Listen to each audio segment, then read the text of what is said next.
Hi guys, today we're going to do the same geometric series that we did in the previous lesson.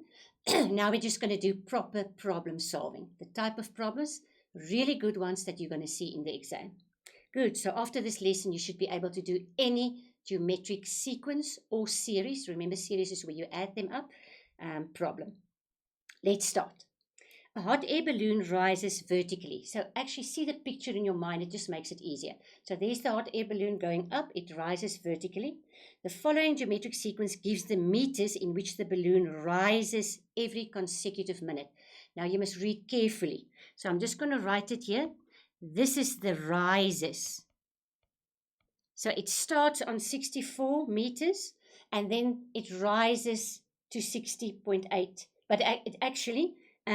remember, we haven't got the ratio whatever yet, but this sequence is for the rises. So we're going to work out the stuff just now. Just be very careful because here they ask how high will the hot air balloon be after 10 minutes. Now think for yourself. If I start at a certain point and it rises and it rises and it rises, in the end, you need to add up all of those to know how high it is. You agree? So that's why I wrote there, the rises is this sequence that they're giving. So let's just get an empty sheet of paper so we can work. Because that sequence there is, this is how, and remember, it looks like it gets less and less, but remember, it rises quickly in the beginning, and then a little bit less, and then a little bit less, until it's wherever it should be, and then you have the total height. Good. So firstly, I always need the A and the R. So I've got my A. How does one get R? Do we know if it is an R? Or maybe it's a D. They did not tell. It's geometric. They just said, they just gave a real life problem. So I need to first find out if it is R or D. So for R, I'm going to do right-hand side divided by left-hand side. And we're going to quickly do it on the calculator. 60.8 divided by 64 equals. Now you can either say 19 over 20 or you can say 0.95. I'm going to just write the 19 over 20 in brackets. We're going to see how our problem looks to decide which one we're rather going to use. But I need to test it again. I need to say 57,76 right-hand side divided by left-hand side. Remember, it must always be two consecutive terms. If you do that on your calculator, you'll see it's also 0.95. So I can definitely write down R is equal to 0.95 and A is equal to 64. You remember those two loopy things? Before I start with anything, I need to know what my A and my R is. I saw now that it is an R. If it wasn't R, then I tested the D. Right-hand side minus left-hand side. Good. So now I need my R formula. But now which one is it? The T formula or the S formula? So let's just go back quickly. Remember, these amounts that I've got here is only the rises. If they ask me the height, I need to take those rises and I need to add them. And then it will tell me in the end how high was this hot air balloon. So I'm going to do the S formula. Now the R is less than 1. So I'm going to do A, 1 minus R to the N over 1 minus R. And I'm going to fill in. They said after 10 minutes. You agree with me? The little n is the 10 because it's the nth rise after 10 minutes. So the A was, where's my A? Was 64. 1 minus the R was 0.95. Or you can do it 19 over 20 to the power of 10. All over 1 minus 0.95. Now, I suggest that you do this. At least 1 minus 0.95 to the power of 10. Maybe the square brackets again will work better. And 1 minus that gives you 0.05. And if you click all of that on your calculator, you'll get the height, which we'll see just now on the formal memo. Because all of this is now just calculator stuff. You click it on your calculator, make sure that you use brackets. Because you see this bracket here, round bracket, and then it's got the square bracket in the end. If you don't click that square bracket in the end, you will not be able to get your final answer. Good. Now I'm going to take it off so that you can go and do it all on your own. Make very sure that you pick the right formula. This one is a bit tricky. There's the proper answer, and there's the answer, 513 meters. Once you click your calculator, just remember, I needed to pick the right formula. And if you think quickly, maybe you would have picked the T formula. But read carefully that those values they gave you were the rises. The height is, if I add up all those rises, I will know in the end how high this hot air balloon is. Good. Problem 2. Every time a copy is made of the previous copy on a photostat machine, the quality of the copy decreases by 15%. Decreases by 15%. Then they ask the questions. We'll look at the question just now. If you just think carefully what they've got here now, it decreases by 15%. So what will the quality be of the next copy? And they're only working with copies. So if I write here copies, because I do not know the first one, I'm just going to make the original one X. Or I can make it A. A is the first term, whichever one you like, it really doesn't matter. But because the quality decreases by 15% each, what will the copy's quality be of the next one? You need to subtract 15%. And if you subtract 15% from 100%, you're left with 85%. So 0.85. So the next one is going to be 0.85x. You agree with me? So what is my common ratio here?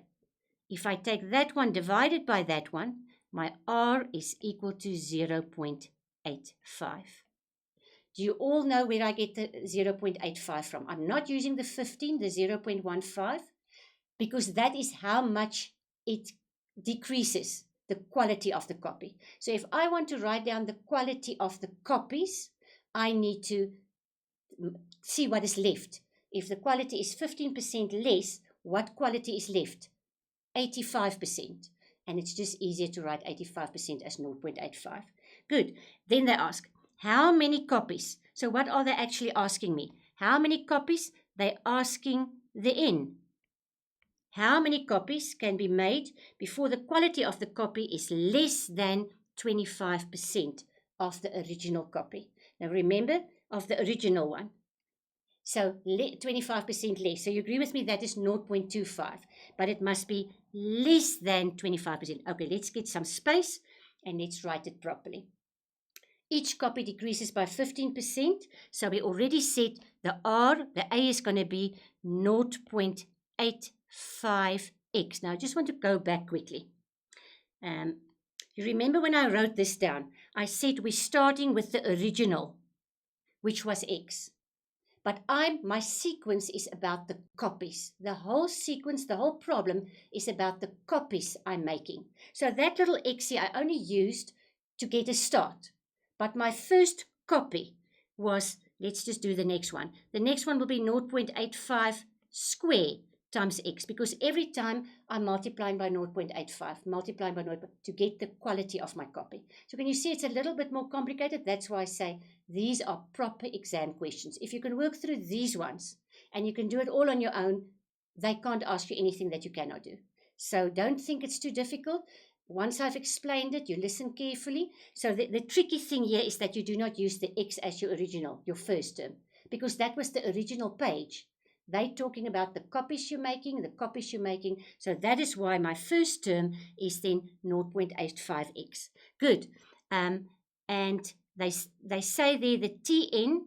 How do I know it's Tn? It's the amount of copies. They want to know which amount of copies will have less quality than 25% of the original. And remember, the original was X. So that is where this sentence is coming from. So now I need my formula. The R we already said is 0.85. You remember in the previous, every time to get my copy, the lesser quality, I multiply by 0.85. So there is my A, there is my R. Now I just need my formula. Tn is A R to the n minus 1. Now you'll see in this lesson, we use either T or the S formula because we're done now. We've done all of this different formula. You need to pick the right one. Good. Let's see what I can fill in. The A I have 0.85x. The R I have 0.85 to the power of n minus 1. Remember, they asked me the n. and it must be smaller than 0.25x. Now, if you look at this sentence, it looks quite complicated. There's x's in, there's n's in, there's a smaller than in. You treat it just as you treat any normal equation. You need to find the unknown all alone. There's your unknown, the n. So all the other stuff I need to get rid of. So I'm going to divide by, I'm going to just leave this on the left-hand side. And I'm going to divide by 0.85x. 0.85x. Can you see what happens now? Luckily, the x's disappear because they cancel out. Now I've got only this here. I can quickly click it on my calculator, maybe to get a better 0.25 divided by 0.85 gives me 5/17. Let's just get let's keep it 5/17. Because if I click the SD button, it gives me 0.2941, It carries on. It's never good to use a number that is not a proper number in a problem, because then you're going to round off and then you're not going to get an accurate answer. So rather leave that one. On the left-hand side, I've got 0.85 to the power of n minus 1. Now, if you can recall, the previous problem also had an inequality in. That n minus 1 needs to come down to earth now. There is no way that you can change 5/17 to 0.85.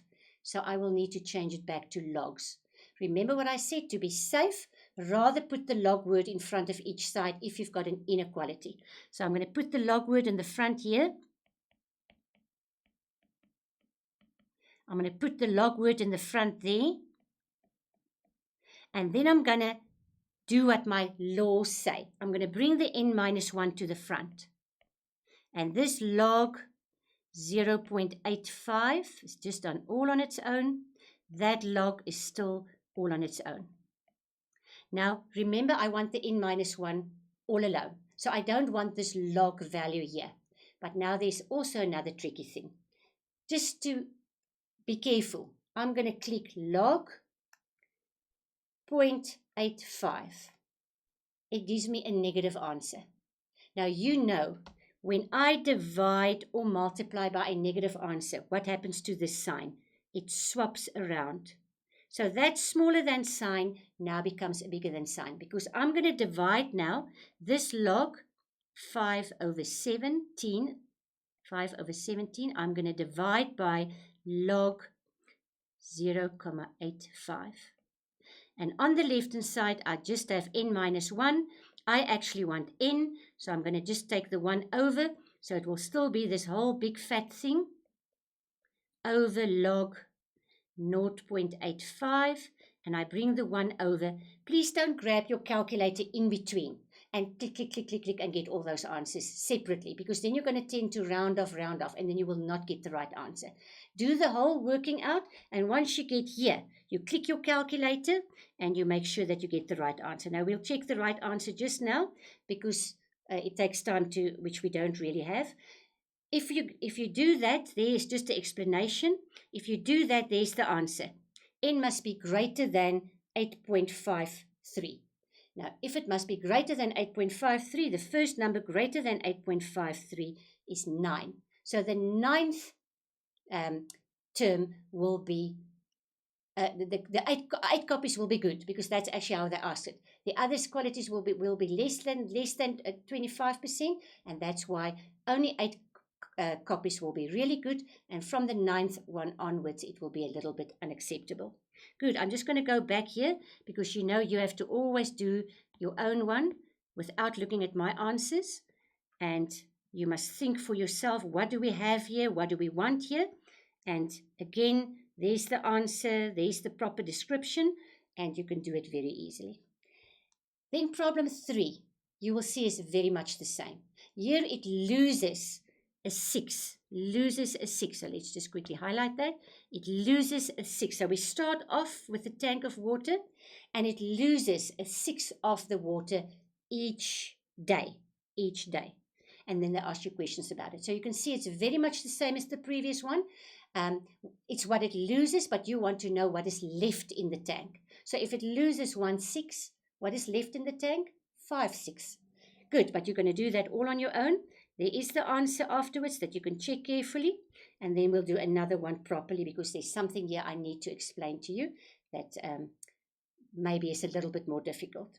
The first term of a geometric sequence is 27, so I can immediately write A is equal to 27. Remember, we're busy with geometric. They're telling me geometric. So now I don't have to wonder or find out or work out. I know there's going to be an R. The last term is 8. The last term is 8. The total of all the terms is 65. Determine how many terms. So what are they asking? Determine how many terms are in the series. Good. So let's just quickly see. They tell me the total is 65. So I know that Sn is 65. Now, I actually do not like writing down something like that, as you can recall, because I did not write down the formula yet. I'm going to write down the formula just now, but they asked me how many terms, so I need to find the n. Let's just quickly do that here, just to show you why I'm doing all of this. Now, because the r, do we know what the r is? We haven't got the r yet, because they just said the last term is 8 and the first term is 27, so I do not know the r yet. So can you see, even if I fill in the Sn formula, I will have more than one unknown, which I cannot solve. So maybe, remember we did a previous one in a previous lesson. If they give you the last term or the sum of the last up to the last term, you can use your normal T formula, because you know, if I use my normal T formula, let's just write it here. Tn is equal to AR to the n minus 1. I can use this. They told me the last term is 8. So if I can just find out the how manyth term is it, then at least I've got the n, which I need here. I need the n there, and I do not have it yet. Good. So I'm going to quickly fill in what I have here. They told me the value of the last term is 8, so I can replace the t with that. The a, there's my a. A is 27.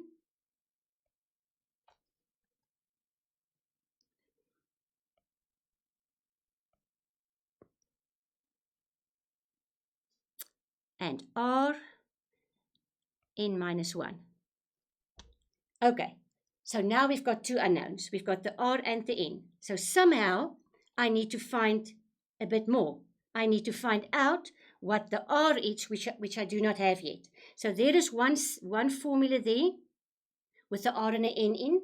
I need another formula, but you know what? I haven't written down the other formula yet because I thought I haven't got enough information, which is probably true, but let's just see. I'm just going to write it here because it's more space. A 1 minus r to the n over 1 minus r. And they told you that that last term, remember there? They told you the last term is 65. So here I've got an equation. I'm going to call it 1. And there I've got an equation. I'm going to call it 2. I'm just going to write this one neater. I've got the a, which is 27, so I can fill that in. 1 minus r to the n over 1 minus r is equal to 65. So I just wrote it a bit neater. Now, if you look carefully, you'll see that this actually now is really two complicated equations. So I need to do simultaneous equations. I've got an r and an n here, and I've got an r and an n there in equation 2. So I need to do something in order to solve my r and my n. And it's not the straightforward ones. That's why I wanted to do this one. It's not the straightforward ones that you did subtract the two equations from one another or just substitute the one into the other one. This is a little bit more complicated because what I've got here, I need to use there in order to get either the r or the n. This is a problem. So what I'm going to do here, I'm going to write the 27 here, and I'm going to do this. I'm going to cheat a little bit. R to the power of, I actually need r to the power of n minus 1, because then it looks the same as this one here. And then maybe I can replace the 1 into the other one.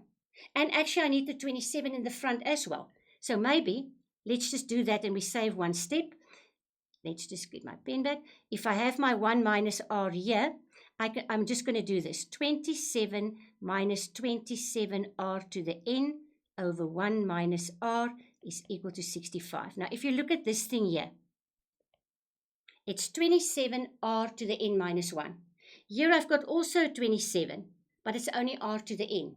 I need that n minus 1 because then I can replace this whole thing by 8, which I've got in equation 1, and maybe I can solve the n. So I'm going to do this. 27 minus 27, r to the n minus 1. That is what I want, you agree? But I can't just change the sum. I need to also add another one, because minus 1 plus 1 actually gives me 0, so I did not change my sum. I just rewrote it in a different manner. All over 1 minus r. Now I'm just going to go to the left-hand side here. So this will be 27 minus 27 n minus 1 r in, sorry, where's my r? Where's my r? I'm writing too fast. Let's just get the r there. 27 r to the power of n minus 1 times r. So I want you to look carefully. That r to the n minus 1 plus 1. If I split the exponents, now this all comes back to exponent laws. This is a complicated problem, the most complicated one that you can get, because I need to now fiddle until my one equation looks like the other one, because I need to solve them simultaneously. Now just make very sure that you know why this thing that I'm scribbling here can be written as r to the n minus 1 times r to the 1, because then it's still minus 1 plus 1. And at the bottom, I still have my 1 minus r is equal to 65. But what I can now do, I can say 27 minus, now I'm going to circle it. Can you see this whole thing looks exactly the same as that whole thing? So what can you replace it with? With 8. So I'm going to write down 27 minus 8r over 1 minus r is equal to 65. Now I've got an equation with only r's in, so it's a lot of stuff. But once you sit down on a clean sheet of paper and you think carefully, I need to get my one equation to substitute into the other one. And because they look different, totally different, I needed to cheat a little bit. Just mathematically, I put an extra minus 1 there, but then I just immediately added it so that I do not change my sum. And in that manner, I could get what I wanted. It looks now like the left-hand side equation. I'm just going to rewrite it on the next page where we've got space.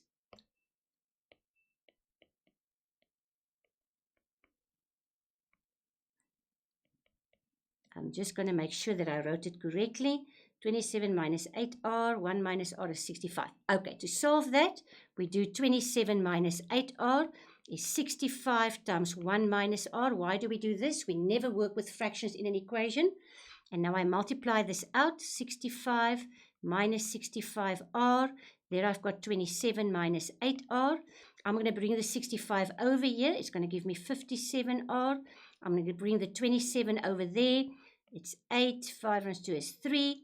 So r will be 38 over 57. And you can go and check on your calculator. If you click that on your calculator, it's actually 2/3, because 19 can go into the top and at the bottom. So there is my r. Now the minute I've got my r, this is not what they asked. They asked how many terms. The total of all the terms is 65. How many terms? Now let's just quickly go back. You remember we had our SN formula. So I'm just going to rewrite my SN formula now.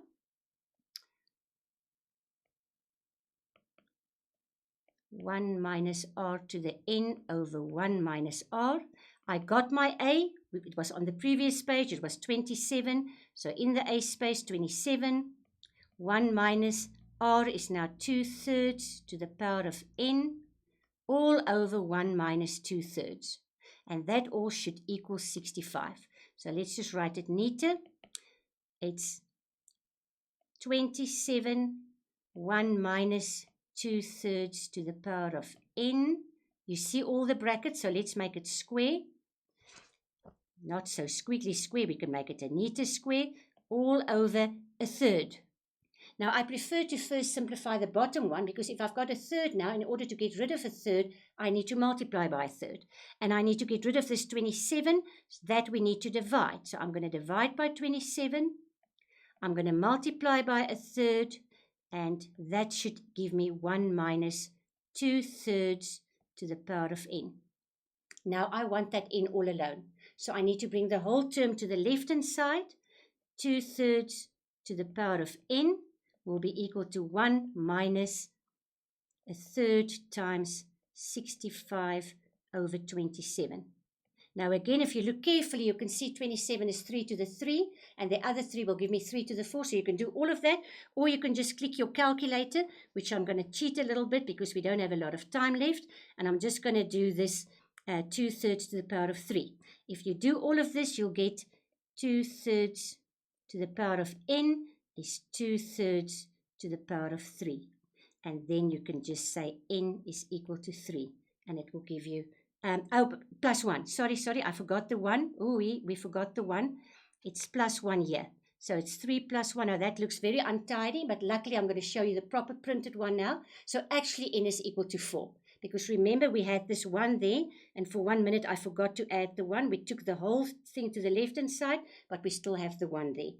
Okay, I'm going to quickly take it off, and we're going to look at the neat one so that you can go and redo it.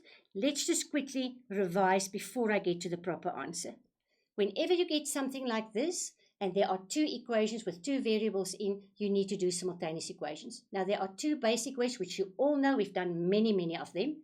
This one was totally different.